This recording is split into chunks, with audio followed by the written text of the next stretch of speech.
Sir, ఇది ప్రభుత్వాన్ని అస్థిరపరిచే కుట్ర, కేటీఆర్ కన్నుసన్నల్లోనే ఇదంతా జరిగింది అని చెప్పి కాంగ్రెస్ పార్టీ ఆరోపిస్తుంటే బీఆర్ఎస్ నాయకులు అంటూ ఉన్నారు ఇది రైతుల ప్రతిఘటన, రైతులకు ఆ భూములు ఇవ్వడం ఇష్టం లేకనే వాళ్ళంతా ప్రతిఘటించారు, దీనిలో బీఆర్ఎస్ అత్యుత్సాహం ఏమీ లేదు, ఇంట్రెస్ట్ ఏమీ లేదు అన్నట్టుగా కమెంట్ చేస్తున్న పరిస్థితి. సో ఈ వివాదం మీద మీకు అంటే ఇప్పుడు ఇందులో ప్రభుత్వ వర్షన్ ప్రతిపక్ష వర్షన్ సహజంగానే భిన్నంగా ఉంటుంది. ఈ రెండు వర్షన్లో ఏదో ఒకటే నిజమవుతుంది. రైతుల ప్రతిఘటన నిజం కావాలి, ప్రభుత్వాన్ని ఇబ్బందులు పెట్టేటువంటి కుట్ర కోణమని నిజం కావాలి, లేదా రైతుల్లో ప్రతిఘటన ఉంటే దాన్ని ప్రతిపక్షం ఉపయోగించుకోవాలి. అందువల్ల ఇది మనకు ఈ పోలీస్ ఇన్వెస్టిగేషన్ ఆల్రెడీ మొదలైంది. ఇందులో కాల్ డేటాలు ఉంటాయి. Police has its own way of identifying. అంటే నిజంగానే ఇది స్పాంటేనియస్గా ప్రజల నుంచి వచ్చిన వ్యక్తమైన పెళ్ళిబుక్కిన ఆగ్రహావేశాల, లేదా ఇది ఎవరైనా ఆర్గనైజ్డ్గా జరిగినటువంటి ఎఫర్ట్. ఒకవేళ ఆర్గనైజ్డ్గా జరిగి ఉంటే అది ఎవరు జరిపారని. సాధారణంగా భూమి ఇవ్వమన్నప్పుడు ఎక్కడైనా, ఇక్కడనే కాదు దేశంలో భూమి ఇవ్వమంటే ప్రతిఘటన ఉంటుంది.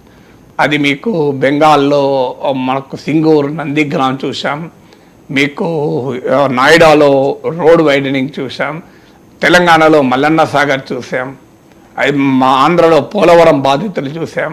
సో ఎక్కడైనా భూమి ఇవ్వాలి అన్నప్పుడు రైతుల్లో నుంచి వ్యతిరేకత వస్తుంది. కారణం భూమి ఒక ఆర్థికపరమైన రిసోర్సే కాదు, ఒక సామాజిక సాంస్కృతిక ఆస్తి, జీవితానికి ఒక స్టెబిలిటీని సెక్యూరిటీని ఇచ్చే ఒక అనుబంధం. అందువల్ల know where in the world, ఇక్కడనే కాదు ప్రపంచంలో ఎక్కడైనా భూమి తీసుకోవాలి అని ప్రయత్నాలు ప్రభుత్వాలు చేసినప్పుడల్లా, కార్పొరేట్ కంపెనీలు ప్రయత్నించినప్పుడల్లా భూ యజమానుల నుంచి ప్రతిఘటన వస్తుంది. ఆ ప్రతిఘటన వస్తుంది కనుకనే నిర్వాసితుల్ని ఎలా హ్యాండిల్ చేయాలనే అంశంలో లీగల్ లా ఎవాల్వ్ అయింది. 2013లో వచ్చిన మనకు ల్యాండ్ అక్విజిషన్ యాక్ట్ అందుకు ఒక ఉదాహరణ. అంటే ఒక అభివృద్ధి ప్రాజెక్టులకు భూములు తప్పదు, కానీ భూములు ఇచ్చేటువంటి ప్రజల త్యాగాలలో అక్కడ జరుగుతున్న అభివృద్ధిలో ఏమైనా సంబంధం ఉందా? మీకు రాజీవ్ గాంధీ ఇంటర్నేషనల్ ఎయిర్పోర్టుకు రంగారెడ్డి జిల్లా పూలు పండించుకునే రైతులు భూములు ఇచ్చారు. ఇక్కడ ఇవాళ అక్కడ ఒక అద్భుత సంపద సృష్టించబడింది, కానీ ఆ రైతులు భూమి ఇచ్చినప్పుడు ఇంతకిచ్చారు.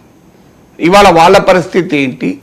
ఇప్పుడు ఇదే చుట్టూ రియల్ ఎస్టేట్ వాళ్ళు స్పెక్యులేట్ చేసి ఇంటర్నేషనల్ ఎయిర్పోర్ట్ వస్తుంది కనుక రేట్లు పెరుగుతాయని భూములు కొన్న వాళ్ళ పరిస్థితి ఏంటి?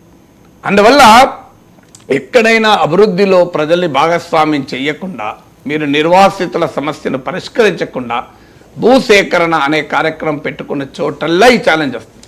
సో ఇక్కడ కూడా ప్రభుత్వాలు మరి ఇంటెలిజెన్స్ వైఫల్యమా, ప్రజల్లో ఉండేటువంటి కోపాన్ని అంచనా వేయలేకపోయారా, ప్రజలు వాలంటరీగా భూమి ఇవ్వడానికి సిద్ధపడ్డారా, 2013 ల్యాండ్ అక్విజిషన్ యాక్ట్ అమలు చేస్తున్నారా లేదా, ఇవన్నీ ప్రశ్నలు ముందుకు వస్తాయి. అందువల్ల ముందుగా ప్రభుత్వము భూమి సేకరణలో తీసుకోవాల్సినటువంటి డైమెన్షన్స్ అన్నీ తీసుకున్నదా, ఇది ప్రధానంగా తేలాల్సిన అంశం. దాంతోపాటు పరిశ్రమల కోసం భూములు తీసుకుంటూ ఉంటారు.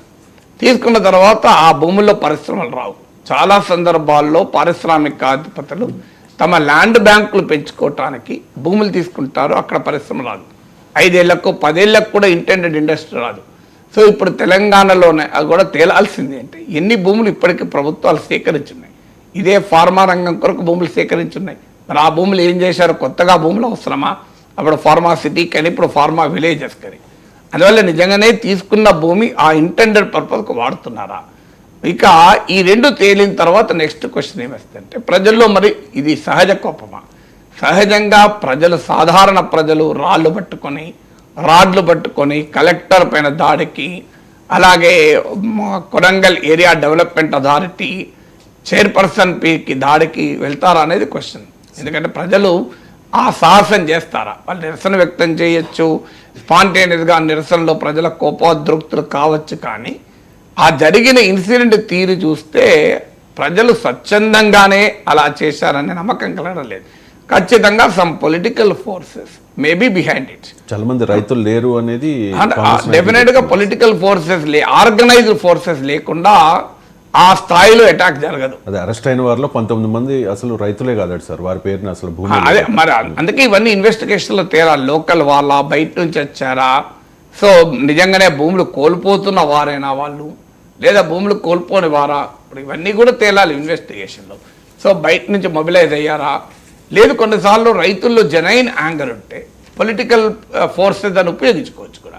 అందువల్ల ఇందులో జెన్యున్ యాంగర్ ఎంత, ఇవన్నీ కూడా ఫ్యాక్ట్ ఫైండింగ్ చేస్తే తప్ప కంక్లూజన్ రాలేదు. కానీ జనరల్గా ప్రైమా ఫేసి చూస్తే ఆ స్థాయిలో ప్రజలు స్వచ్ఛందంగా ఏ రాజకీయ శక్తుల ప్రమేయం లేకుండా వారు ఆటోమేటిక్గానే ఆర్గనైజ్ అయిపోయి అధికారుల మీదకి అటాక్ వస్తారా అనే క్వశ్చన్ అయితే డెఫినెట్గా ఉంటుంది. అయితే అక్కడ ప్రజల్లో ఎలాంటి వ్యతిరేకత లేకున్నా బయట వారు చల్లరి చేయడం ఒక ఎత్తు, ప్రజల్లో ప్రతిఘటన ఉంటే దాన్ని రాజకీయ శక్తులు దానికి ఆర్గనైజ్డ్ ఫామ్ ఇవ్వడం ఒక ఎత్తు. అలా ఆర్గనైజ్ ఫామ్ ఇస్తే తప్పేమీ లేదు, ఎందుకంటే రాజకీయ పార్టీలు ఉన్నవి ప్రజల్లో ఉండే అసంతృప్తిని ఆర్గనైజ్ చేస్తానికి, అది నేరం కాదు, హింస నేరం అవుతుంది తప్ప అసంతృప్తితో ఉన్న ప్రజల్ని ప్రభుత్వం పైన ఆర్గనైజ్ చేయడం, వ్యతిరేకంగా ఆర్గనైజ్ చేయడం ఏమీ నేరం కాదు, డెమోక్రటిక్ ప్రాసెస్ ఇది.